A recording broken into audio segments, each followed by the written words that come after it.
Hi, Happy New Year, and thank you for joining us.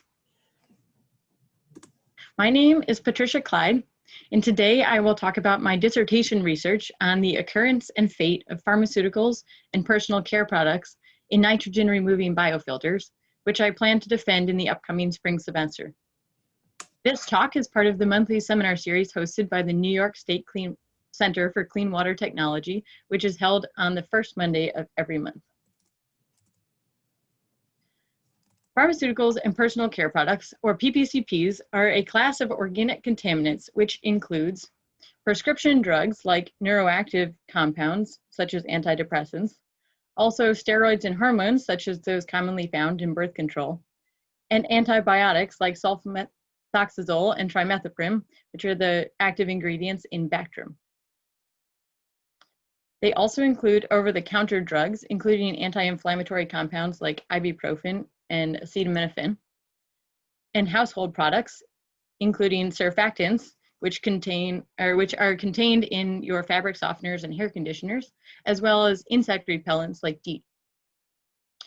PPCPs also include chemical additives, including flame retardants like TCEP, and impurities in personal care products like 1,4-dioxane. Dioxane is a compound of current concern due to high levels found in drinking water, and CCWT currently supports a number of studies on its chemical and biological treatment, as well as its occurrence in septic tanks and NRBs. So now that we know what PPCPs are, we wonder, where do they come from and where do they end up? So starting on the left in this diagram, PPCPs are commonly used in households, industry, and farming and agriculture.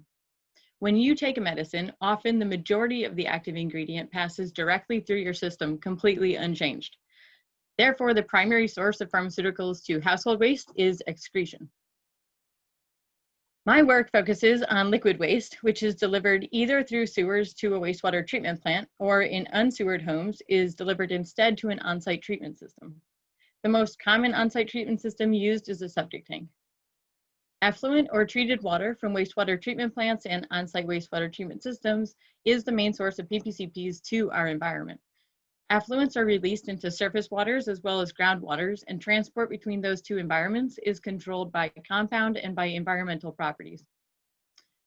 Non-municipal wells then draw tap water directly from these sources, and municipal wells first process the water in a drinking water treatment plant. So PPCPs are commonly measured in groundwater. The detections tend to be highly variable and are generally at nanogram per liter or part per trillion concentrations. The figures on this slide are from a study in groundwaters of Suffolk County on Long Island in New York. So samples were taken from 61 wells across the county, and about half of the wells were municipal and were monitored by USGS. The other half were targeted to specifically be near wastewater sources, and they were measured by Mark Benatti during his dissertation work with Dr. Bromide.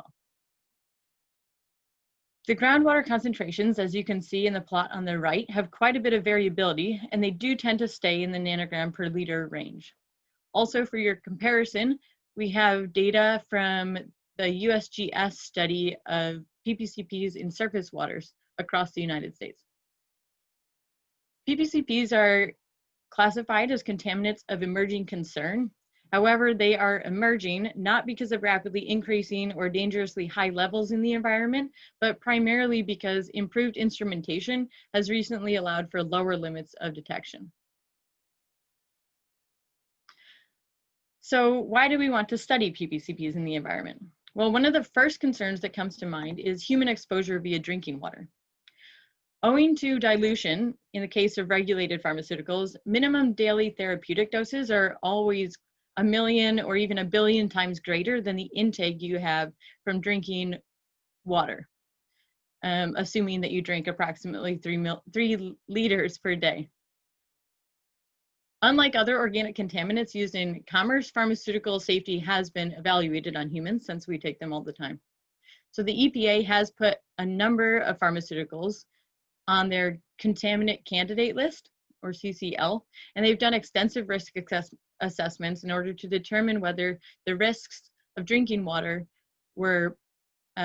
regulations were merited. And the general consensus is that human risks for drinking pharmaceuticals at parts per trillion levels are low to negligible, and they're often lower than the risks from many other chemical contaminants. This is a problem for us to stay ahead of, since increases in population leading to higher use of PPCPs, as well as increased dependence on water reuse and recycling, could contribute to higher PPCP concentrations in the future. So one of the most significant reasons to study PPCPs in the environment is an increase of antibiotic resistance genes. Antibiotics in the environment increases the general resistance to them. And if bacteria, which have developed resistance due to exposure, infect humans and animals, the infections they cause are harder to treat than those caused by non-resistant bacteria. Therefore, antibiotic resistance can lead to higher medical costs, prolonged hospital stays, and increased mortality. And it's been deemed one of the biggest threats to global health today by the World Health Organization. The figure shown here on the right has data for ciprofloxacin concentrations measured in groundwaters. The dots indicate individual measurements, and the dotted vertical line represents the predicted no effect concentration of antibiotic resistance buildup. So as you can see from this figure, the environmental levels of ciprofloxacin are approaching levels of concern. PPCPs in the environment can also be used as sewage tracers. So for example, if you detect high nitrogen in your well, we can use PPCP measurements to differentiate between septic plumes as a source compared to agricultural or residential fertilizers. Also, sublethal effects on aquatic animals of PPCPs have been studied, including endocrine disrupting and also behavioral effects. So the figure on this slide shows the effect of 3 neuroactive drugs on diurnal mosquito fish activity. I won't go into the details of this study, but the author was able to see some effects at environmentally relevant concentrations over time for the individual compounds. And we also see significant effects for the mixture due to additive effects of the PPCPs. This is a concern in the environment since many PPCPs there occur together.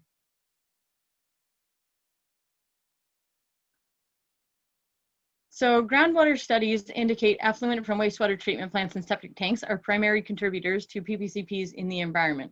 And in Suffolk County in New York, 75% of homes are unsewered and rely on on-site treatment systems. Therefore, we want to characterize the extent of PPCP removal in these on-site wastewater treatment systems for comparison to other treatment systems, and also study the PPCP behavior in the on-site wastewater treatment systems to understand their fate in the environment. So my specific research goals were, first of all, to survey PPCPs in septic tank effluents and look for their occurrence. Once I found them, I wanted to quantify their removal in full-scale on-site nitrogen-removing wastewater treatment systems, and then compared those field removals to removals measured in controlled column experiments in a laboratory setting. Then I wanted to assess the contributions of aerobic biodegradation and also abiotic processes to PPCP removal in these systems. And finally, evaluate the effects of an antibiotic shock to the treatment system.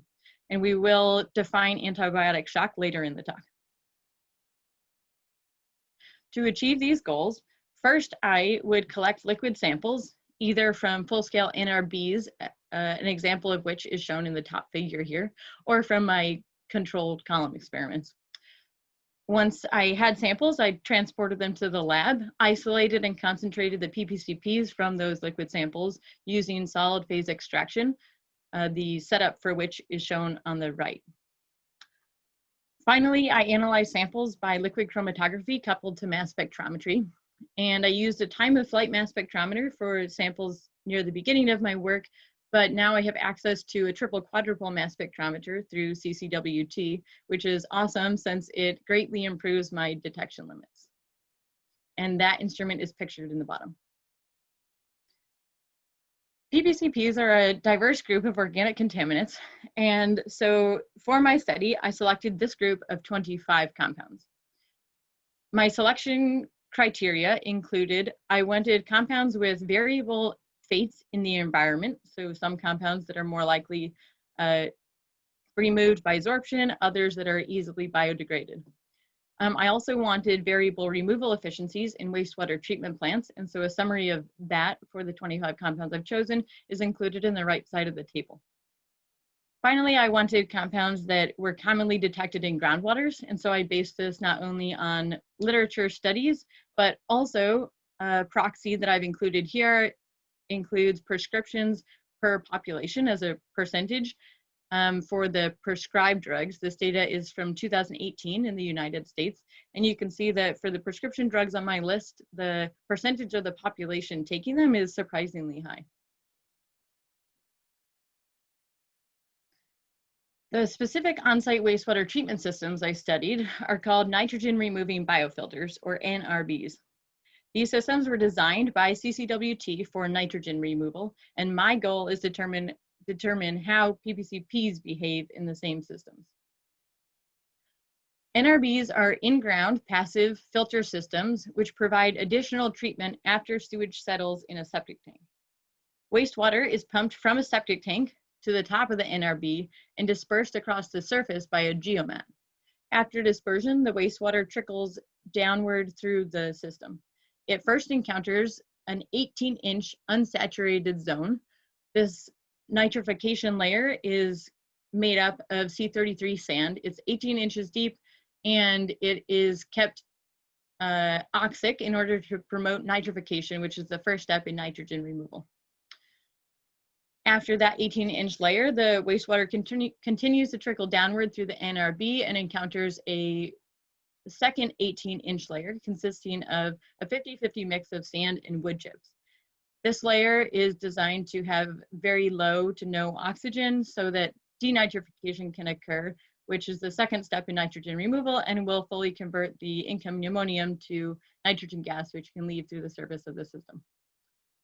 Within the NRBs, CCWT installed pan lysimeters for sampling purposes. And so we had a 6-inch lysimeter to represent partial removal through the nitrification layer, an 18-inch lysimeter, which represents the bottom of the nitrification layer, and a 36-inch lysimeter, which represents both the bottom of the denitrification layer and the final effluent of the system. In my survey of full-scale NRBs, I studied 3 slight variations of this system. So on the top right in this figure, you can see the unlined system. That's identical to the NRB we just studied in the previous slide. To the left of that is the first variation, a lined system. And here the only difference is that there is a liner running around the NRB, separating it from the environment and promoting saturation in the denitrification layer to encourage denitrification. In the line system, in the final effluent is collected not from a pan lysimeter, but actually from the pooled effluent at the bottom of the system collected by the liner in a gravel bed. The third type of NRB studied is called a wood chip box NRB, and it's pictured in the bottom here. The nitrification layer of this system is the same as in lined and unlined NRBs, but here the nitrified effluent is transported from a gravel pool at the bottom of the nitrification layer down to the bottom of a wood chip box. The wood chip box is a tank installed underground full of wood chips and kept saturated by an upflow of the wastewater created from the input of the wastewater to the bottom of the tank. So the final effluent in a wood chip box system, as indicated by the star on the left, is taken from the outflow of that wood chip box. In total, I studied 13 NRB sites. Some of those were located in Massachusetts at the Massachusetts Alternative Septic System Test Center, and those were fed with influent from a small sewer shed, which included sewage from a local county jail, as well as a military base that housed military families. The other NRBs were installed on Long Island, and these were fed by small residences that housed 1 to 2 families. As you can see in the table on the right, of the 13 systems I studied, 5 were lined NRBs, 6 were unlined, and 2 were wood chip box.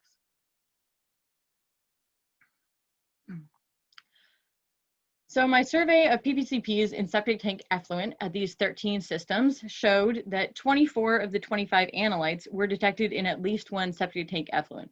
Warfarin was the only exception. In the figures on the right, you can see the influent concentrations at every NRB site and across all sampling time points for 3 representative compounds, acetaminophen, DEET, and cotinine. The x-axis at the very bottom of the figure shows that I've grouped the influent concentrations by NRB site. And this figure shows the huge variation that we saw in septic tank effluent concentrations. For acetaminophen, you see lots of variation across systems and within one system. For other compounds like DEET and cotinine, we saw that a lot of that variability was described by 1 or 2 sites. So these next figures summarize PPCP removal by the final effluent of the NRBs. Compounds here are separated by confidence due to influent concentrations and also number of sites with detections. And data from my survey is shown in gray box and whisker plots, where each individual data point represents the average removal at a single NRB site. Overlaid with that is a comparison to data from the literature. This shows in red X's removals measured at one wastewater treatment plant that employed a trickling filter system, and in red diamonds, removal at one on-site or lab scale trickling filter system. The main takeaways from this figure are, first of all, that overall PPCP removal in NRBs was similar to or better than removal in wastewater treatment plants for all compounds. And secondly, that I want you to know that the confidence in the calculations is improved by my controlled column studies, which we will talk about shortly. So next I looked at PPCP removal with depth. When I did this, I found that more than 50% of the measured PPCP removal in the NRBs was achieved already by the bottom of the nitrification layer for 17 out of 22 of the compounds that I detected. So there's lots of activity happening with PPCPs just in that top oxic layer. In the figure on the right, I have 6 compounds to represent my 25. These show the measured concentrations with depth in all NRBs and across all sampling dates. The y-axes here are given on a log scale so that we can see the influent and the effluent on the same plot. So acetaminophen and cotinine, the 2 compounds at the top, are examples of compounds where near complete removal was achieved by the bottom of the 18-inch layer and even by the 6-inch lysimeter. And there was not additional removal in the denitrification layer for these 2 compounds. That's primarily because we'd already seen all the removal by the 18-inch layer. For compounds like trimethoprim, atenolol, and metoprolol, we see that there is partial removal in the top 18-inch layer, up to 50%. And then there was also additional removal in the denitrifying layer. And finally, TCEP is an example of one of our compounds that had the lowest measured removal by the final effluent. The 61% removal of TCEP across all NRB sites is still way better than the 0 to 30% typically achieved by conventional wastewater treatment plants. And we want to note that of that 61%, 52% had already occurred by the 18-inch layer. So of the compounds that I studied, 13 fit with the pattern of acetaminophen and cotinine with all their removal occurring in the top layer, and 9 had additional removal by the denitrification layer. So based on this field data, we conclude that, first of all, 24 out of the 25 PPCPs studied were detected in at least one septic tank effluent. Secondly, PPCP removal by NRBs was similar to or better than removal by wastewater treatment plants. And greater than 45% of the observed PPCP removal was achieved within the nitrification layer of the NRBs for 19 out of 22 of the analytes. For 8 of those, the removal by the nitrification layer was greater than 85%. So there was a lot of removing activity for the PPCPs just in that nitrifying sand layer. So now that we confirm that PPCPs are removed in NRBs, we want to explore how they're being removed. PPCP transport in groundwater has been measured and is determined to be partially reliant on the characteristics of the compound and partially dependent on the environment. For example, compounds that have high absorption coefficients don't transport well in groundwater because they much prefer to stick to the soils and sands around them. Compounds that are easily degraded also show negligible transport since they are degraded before they can travel very far. The environmental conditions can affect these transports as well. So for example, low oxygen levels or low BOD in the wastewater can lower microbial stimulation and decrease the degradation of compounds, which allows them to transport further with the water. So the figures on the right are from a study by Bonatti and Bronwell, in which PPCP transport was measured in a septic plume that originated from a nursing home in Suffolk County, New York. Five wells were sampled. One was up gradient from the effluent in order to confirm the source. One was off-site in order to confirm background levels in the area, and one was taken at the effluent source. The remaining two were taken down gradient from the nursing home at approximately 70 and 200 meters from the effluent source point. And the 70 to 200 meters represented here, I want to note, is much, much further than the depth of an NRB. So as you can see, caffeine, which has a low absorption coefficient of only 5 listed on the right, was found to be very well transported. And ranitidine, which has a KD of 350, showed very little transport in water. So caffeine with the low KD is expected to transport well, except that caffeine is generally considered to be easily degraded. In this situation, low oxygen levels may have contributed to a decrease in microbial stimulation and allowed caffeine to travel further. Ranitidine was expected to not travel very far at all given its high absorption coefficient, and that proved true in the data. So the table on the right here summarizes the findings for additional PPCPs studied, and you can see how the transport is partially dependent on KD value, and transport or lack of transport of, for example, caffeine, salbutamol, and warfarin indicate additional dependence on degradation. In order to explore these mechanisms in the NRB systems, I designed controlled column experiments. The column studies were designed to provide a controlled comparison to the field data obtained from NRBs using the same materials, depth, and dosing rate as the full-scale systems. The columns were set up in the Wastewater Research and Innovation Facility provided by CCWT, and they enabled the study of contributions of aerobic biodegradation and also abiotic processes to PPCP removal in the nitrification layer of NRBs. In order to separate between those mechanisms of removal, I used control columns, which were poisoned with 5 millimolar of sodium azide. And sodium azide is expected to reduce aerobic degradation, but will not necessarily affect anaerobic activity. The columns also enabled me to study the effects of an antibiotic shock to the nitrifying system. So the columns, which were designed to replicate the nitrifying layer of an NRB, were 3 inches in diameter and had an 18-inch depth. They were packed with C33 sand, just as the NRBs installed on Long Island, and had a dosing rate of approximately 1 gallon per square foot per day. That influent was applied in 6 30 milliliter doses every day. The columns were allowed to acclimate for 5 months before I started any of my experiments, and that they were acclimated with unmodified wastewater. The acclimation period allowed for the buildup of realistic microbial communities in all of the columns and also the associated biofilms. So this insert figure that you can see on the right includes is a cross-section of the sand at the surface of one of my columns after 5 months of acclimation. So the light sand color that you can see on the right is representative of how the sand looked when I first packed the columns in February. And the dark patch on the left shows the buildup of a microbial community. The acclimation of these columns was a very productive use of the quarantine period caused by COVID in the spring of 2020.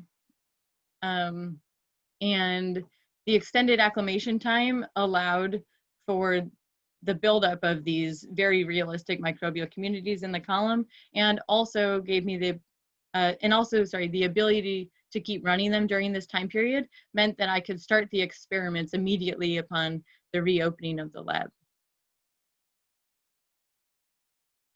So in all of my columns, I used bromide as a conservative tracer in order to measure the breakthrough time of water in the columns. A conservative tracer means that bromide is not expected to absorb to the sand or biofilms or to be otherwise removed. And so bromide is a good measurable representation of how quickly the wastewater moves through the column. We use bromide as a comparison to other compounds of interest, like ammonium or a PPCP, in order to measure their retention relative to the waterfront. For example, if ammonium breaks through with bromide, then there were negligible effects of absorption. However, if ammonium breaks through later than bromide, then some retention occurred. So you will see these bromide lines included in many of the upcoming figures. First, I want to cover the nitrogen measurements in the live and killed columns. And I'd like to thank Rachel Smolinski for her work on these analyses. So here, the plots on the right show nitrogen levels in live and poisoned columns. We will start with the figure on the top, which shows the nitrogen levels in live columns. Nitrogen concentrations are given as a mixture of the ammonium concentration in orange and also NOx concentration in blue. NOx is a combination of nitrate and nitrite, and the presence of NOx in the effluent samples indicates nitrification occurred. So in the first column here, we see the average influent value over all time points during the live column experiments. And these are very dominated by ammonium, have almost no NOx. That's expected. Day 0 of this plot is the first day of the acclimation period. So day 1 is the very first day that these columns received any wastewater. So you can see by day 8, we had a reduction in the ammonium concentration from the influent to the effluent and no buildup of NOx. This represents an adsorption of ammonium to the column and no nitrification occurring at this point. By day 23, we saw a complete reduction of ammonium and a conversion to NOx. So this meant that by this point, we had built up a nitrifying community that was successfully nitrifying the incoming ammonium. The final column in that plot shows the average effluent concentrations during the live column experiment, so after the acclimation period. And that shows that nitrification continued consistently to occur in these live columns for the duration of the experiment. So now for comparison, we'll look at the bottom plot, which has data from the poisoned columns. This plot is a time series where time is measured in the cumulative effluent volume, so the net water that's come out the bottom of the columns. Again, we see the influent dominated by ammonium, and then day 0 of this plot, or 0 milliliters, is when I added poison to previously nitrifying columns.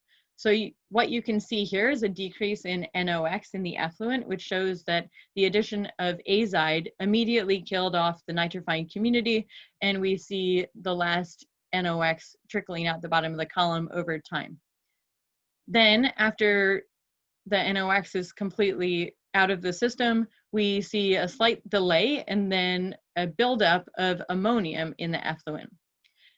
The overlaid data is bromide data, like we looked at on the previous slide in the black diamonds. And so what we see here is that the breakthrough of ammonium is happening after the breakthrough of bromide, indicating that there was ammonium absorption occurring in the column at this time. So next I compared the PPCP removals achieved by the live columns dosed with wastewater to the full-scale NRBs. So this figure shows the same data we already looked at previously in the box and whisker plots in gray in the background. And this time the overlaid data is the average removal achieved by my live columns for the duration of the live column experiment. What this shows is that the removals agreed. The column and the field data was all consistent. For some compounds like salbutamol, the columns had better removal than we saw in the field. And this is typically because, like we mentioned previously, sometimes the calculations of the field data were limited by low influent concentrations. And in the columns, I was able to control the influent concentrations by adding my own pharmaceuticals. So I did not see that same limitation and was able to measure the full extent of salbutamol removal. Other compounds like metoprolol had slightly lower removals in the compound than they saw in the field. And for those compounds, I attribute that difference to a lack of representation of the denitrifying layer in my systems. So the denitrification layer did contribute some to those compounds in the full-scale systems and was not present in my columns. In order to break that removal down into the contributing mechanisms, I compared the live columns to the poisoned control columns.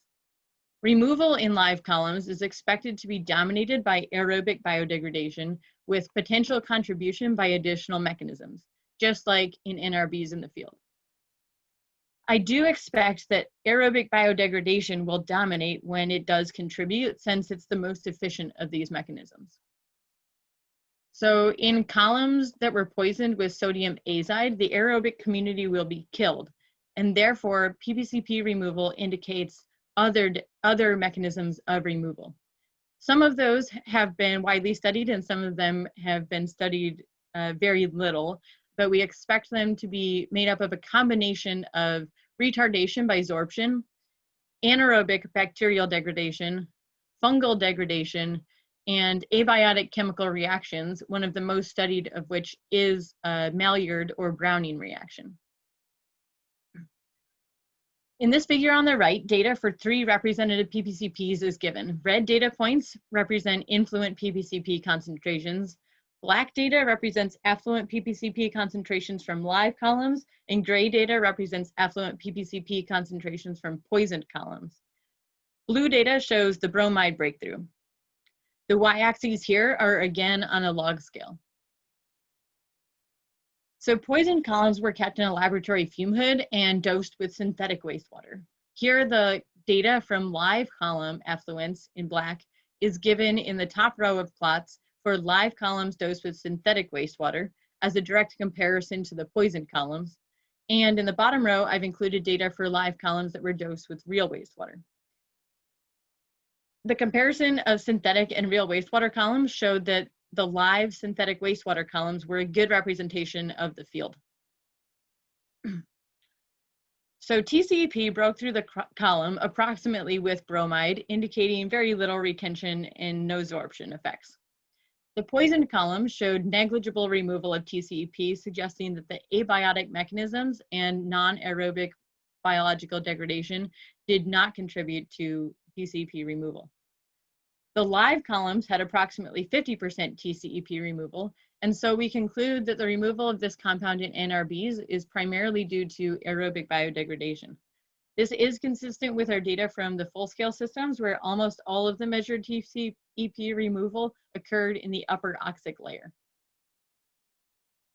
For cotinine, the breakthrough curve suggested negligible contributions from sorption, and partial removal was achieved in the poisoned columns, which suggests some influence of processes other than aerobic biodegradation.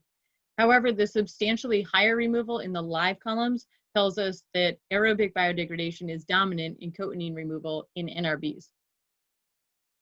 Acetaminophen was removed in both poisoned and live columns, almost to a similar extent. Acetaminophen is not expected to sorb strongly. It has a very low sorption coefficient, and it is known to be readily degradable in both aerobic and anaerobic environments. It also might be susceptible to chemical reactions. Therefore, due to the efficiency of aerobic biodegradation, that process is expected to dominate the removal in the live columns and also in the nitrifying layer of NRBs. However, the removal in the poison columns shows that acetaminophen can also be removed by alternative processes. Similarly, 18 of the 21 PPCPs I studied showed greater than 50% removal in the poisoned columns. This is very promising for the resilience of PPCP removal in NRBs, since even with this major disturbance to the microbial community, almost all of the studied PPCPs still showed some removal. So our conclusions from this initial column study included, first of all, that the PPCP removal achieved by the nitrifying sand columns was similar to that we saw in the nitrification layer in the field. We also found that the removal was better for compounds where calculations based on field data had been limited due to low influent concentrations. We found that aerobic biodegradation was a dominant process contributing to PPCP removal by the nitrifying sand layer of NRBs. And we found that other removal mechanisms were apparent, but that topic does require further study. And finally, we found that for 18 of the 21 compounds that we detected, abiotic processes achieved greater than 50% removal when aerobic biodegradation was stopped, which, as we previously mentioned, is great news for the resilience of these systems. So in my final experiment, I studied the effect of a realistic addition of antibiotics to an NRB system installed at a single home residence. This is of particular interest for two reasons. First of all, treatment systems which receive wastewater from a single home have more variable influent PPCP concentrations and the potential for concentrations much higher than those found in wastewater treatment plant influents. This is because single homes have a small number of residents compared to the number of residents occupying an entire sewage shed and feeding a wastewater treatment plant. Therefore, it's less likely that an antibiotic is being used as a given home. But when one member of a household is taking an antibiotic, there's not much dilution in the wastewater, and so the concentration in a septic tank can be quite high. Secondly, the performance of these NRBs is hugely dependent on the performance of the microbial community. And so studying the effects of antibiotics on that community is of great relevance. So for antibiotics, I chose sulfamethoxazole and ciprofloxacin to study because they are both commonly prescribed and they're commonly studied in various literatures. In my field survey, I measured both of these compounds in the low microgram per liter range in septic tank effluents, both at the small sewage shed at Mastic and also at small residences on Long Island. In the bottom portion of this table, you can see the parameters that I used to estimate a realistic concentration of each antibiotic in the septic tank effluent of a 3-bedroom home when one occupant was taking the medication. So the first numbers I considered were the typical dose of each antibiotic in grams per day. And I used that along with the average percent of the drug that's excreted unchanged when you take it in order to calculate an estimation of the milligrams per day that would enter the septic tank if one person is taking one of these antibiotics.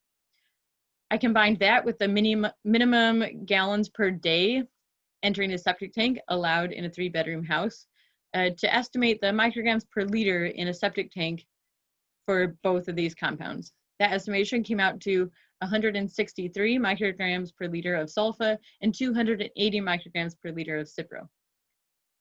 I used these concentrations to inform the doses in my column experiments.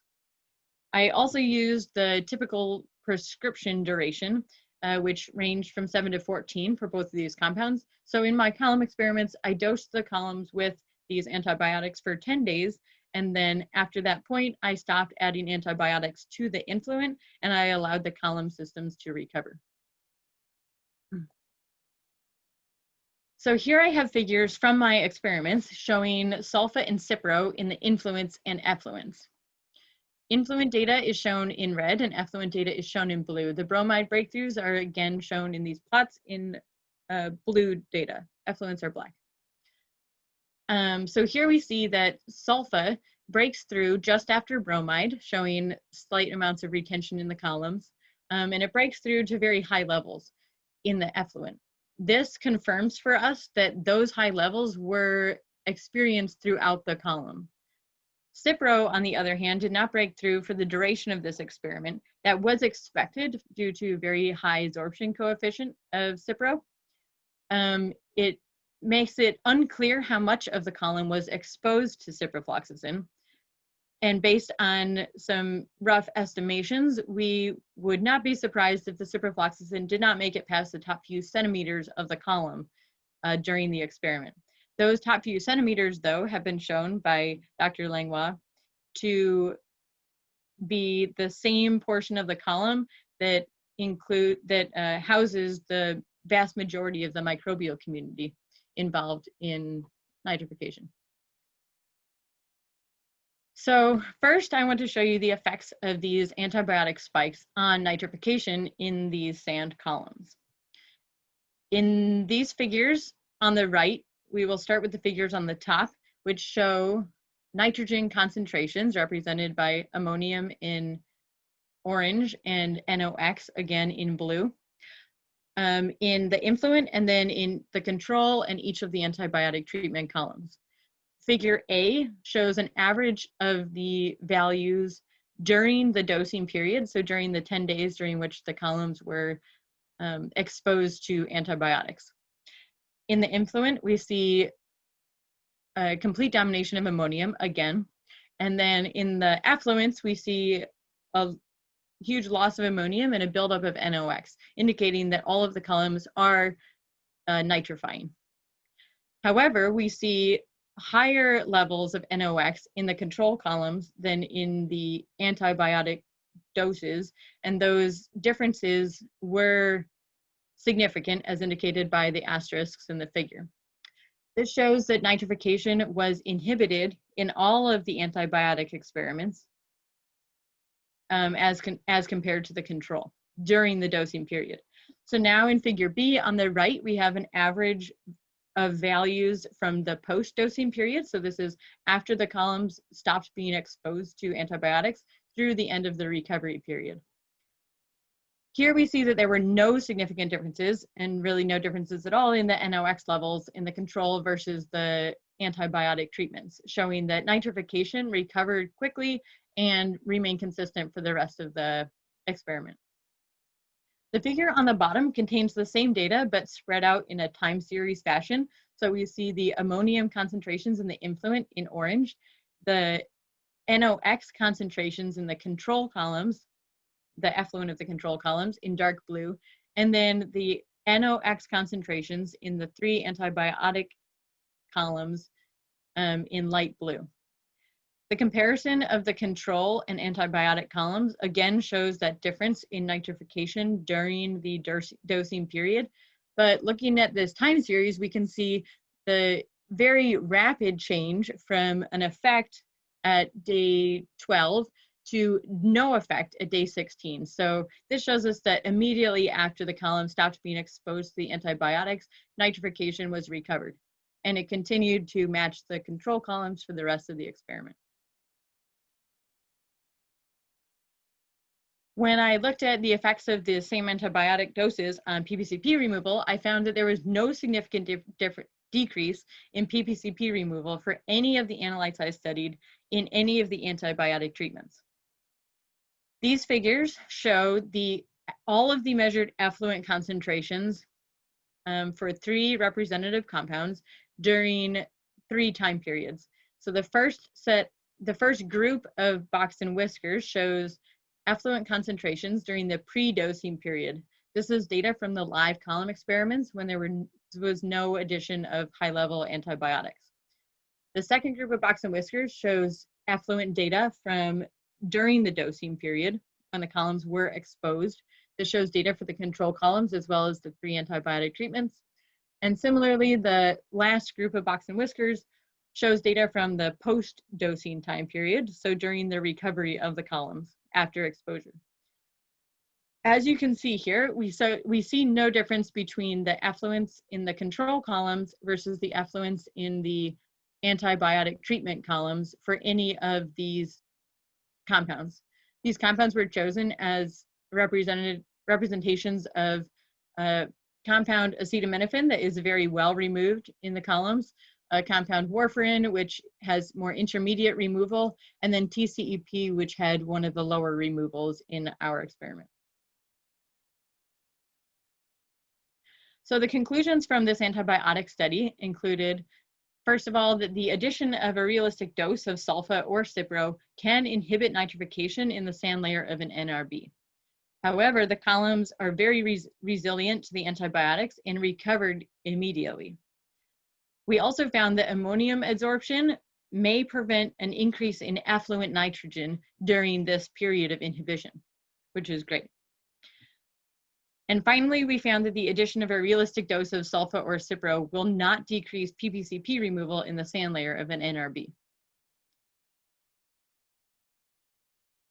So overall, from the entirety of this work, we concluded that, first of all, PPCP removal in NRBs is similar to or better than the removal achieved by conventional wastewater treatment plants. Secondly, PPCP removal in controlled column experiments were consistent with the removals measured in field NRBs. We also found that PPCP removal in the nitrifying layer of an NRB is primarily due to aerobic biodegradation, but there is evidence of contributions from alternative mechanisms, which leads to consistent performance of NRBs regardless of potential disturbances of the microbial community.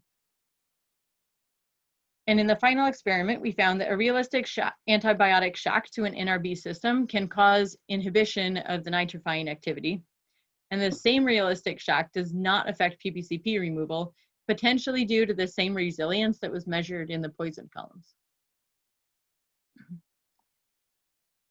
This work raised numerous questions for further study. For example, given the nitrogen and PPCP data from the antibiotic experiment, we would like to determine the specific effects of antibiotics on the microbial community structure and function. Samples to help answer this question were taken from the antibiotic columns in this work and are currently being analyzed by CCWT. Additionally, the comparison of live, poisoned, and antibiotic shocked columns leads us to question the impacts of different microbial communities and also of chemical reactions on PPCP removal.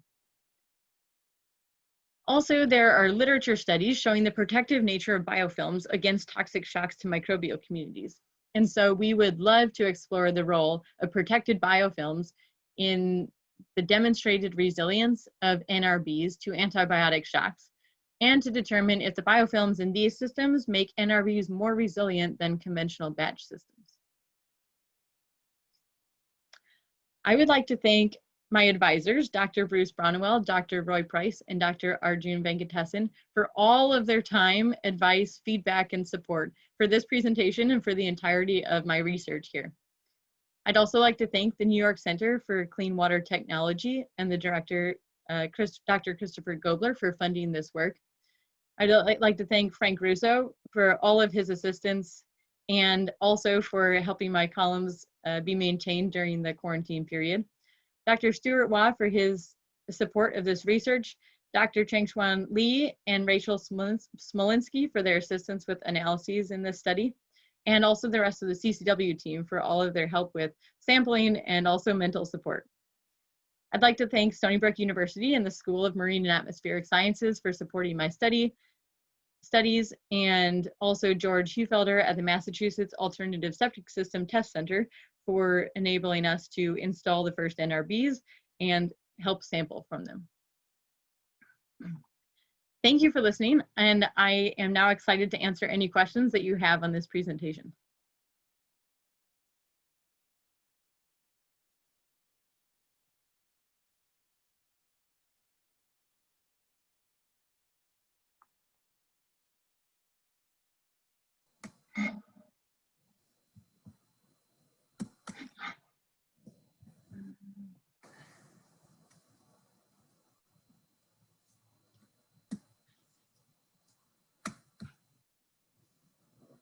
Patricia, maybe I'll warm up the crowd with a quick question.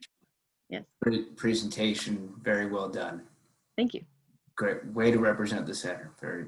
Very well done. With regards to the, I'm just wondering, when you say ammonium absorption, how much of that is a default hypothesis versus something that you have confidence is going on? In that, it would seem that that sort of, and both for the antibiotic experiment, but then even in your warm-up experiment, Yeah, I guess I'm just wondering how your degree of confidence in that as being a mechanism. Yeah, leave it at that. Yeah, thank you. So it certainly was an assumption we made at the beginning, and I think that the breakthrough data that we found in the poison columns really supported that.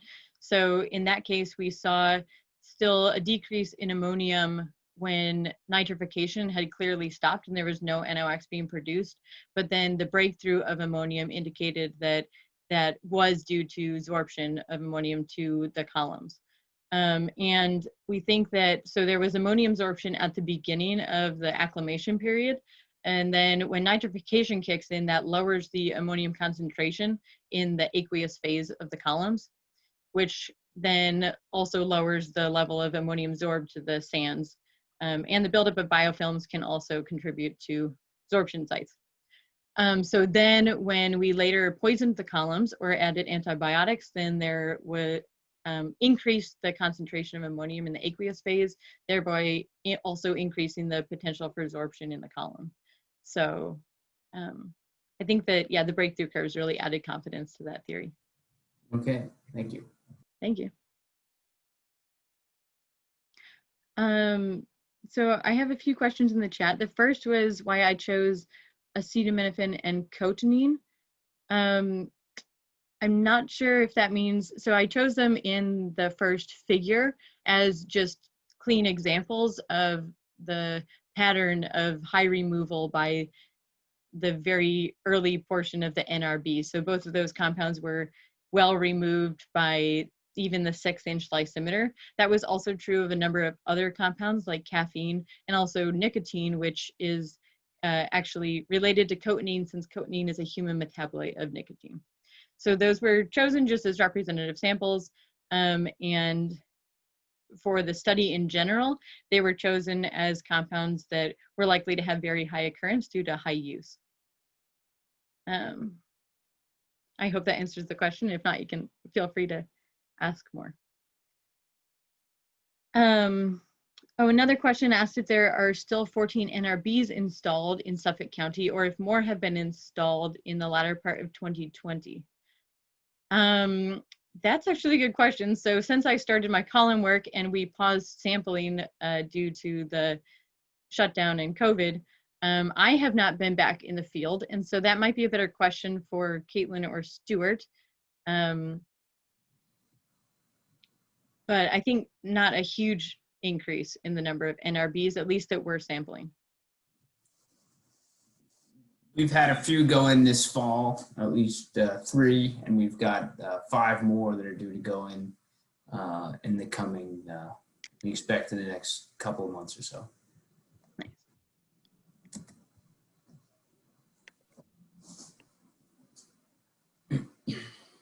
I have a question. Yes.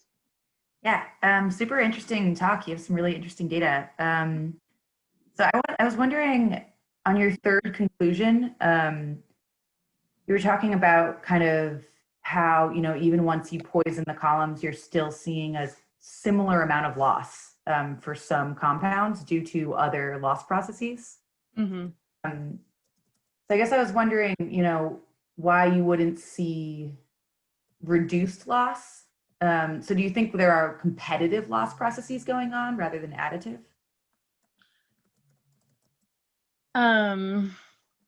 Yes. So I think that aerobic biodegradation usually dominates when it's available, since it's such an efficient process. So then for compounds like acetaminophen in the poisoned columns, where we saw approximately the same amount of loss in the killed column, in the columns with no aerobic community and the columns that did have that aerobic community, I would say that the removal in the live columns was primarily because of the aerobic community. And so in the killed columns, instead of it being, let me see. So in the killed columns, we saw a lot of removal.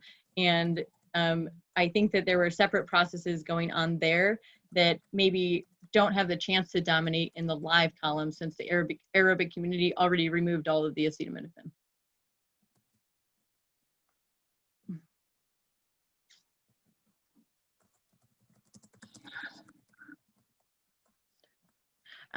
So there's another question. Can you recap the alternative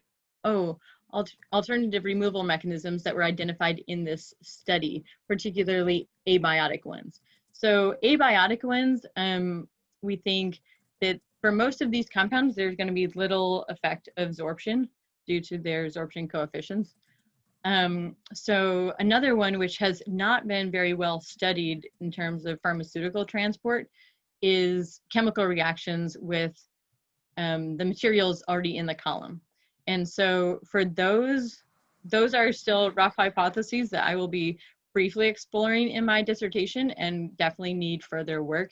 But we think chemical reactions including, so a Maillard or Browning reaction is a reaction between an amine and a sugar, and it's widely studied in the food industry, but has also been studied for pharmaceuticals in the makeup of pharmaceuticals. So we think that that is certainly an interesting one that could be occurring in these columns. And we are definitely interested in suggestions of other chemical reactions that may be occurring.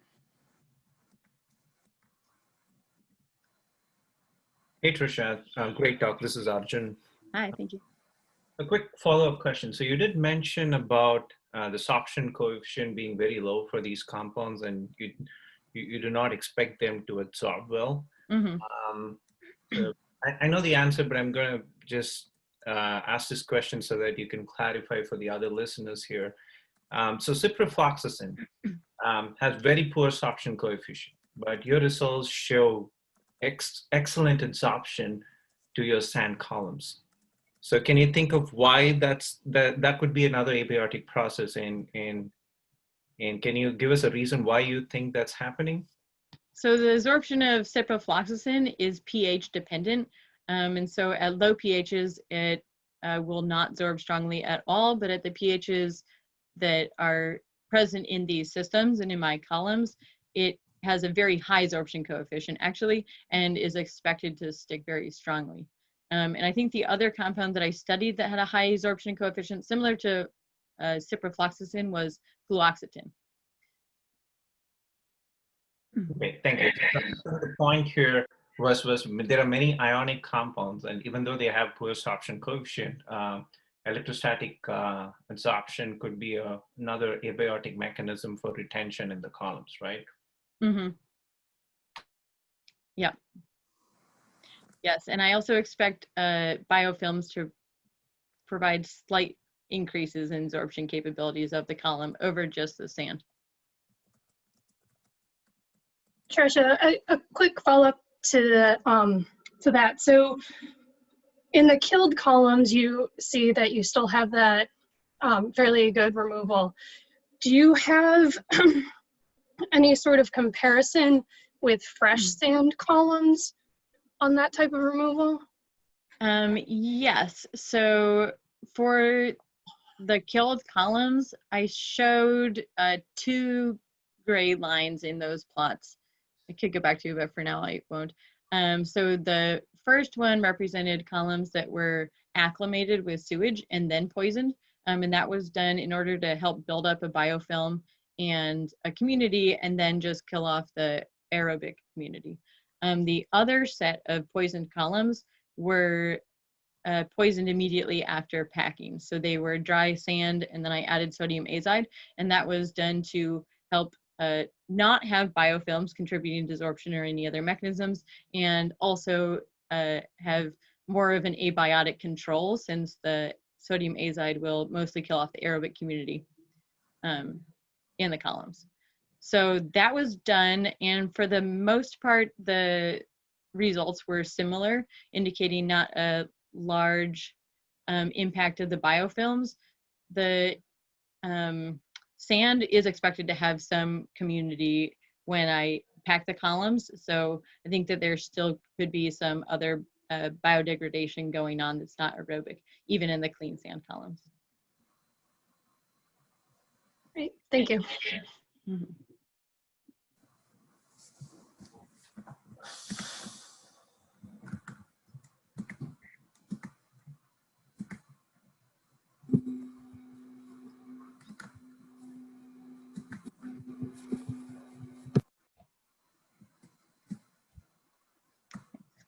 Thank you. Any other questions?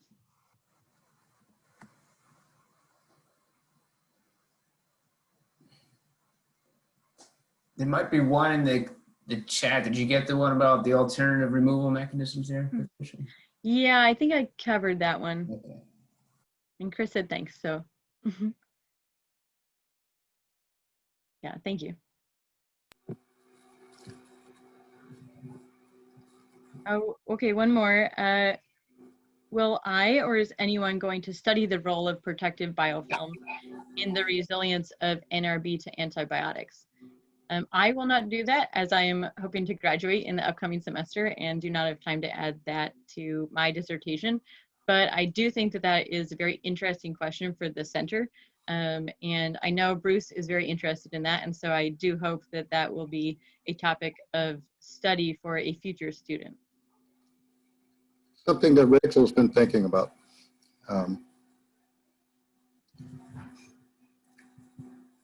Thank you very much for joining us today.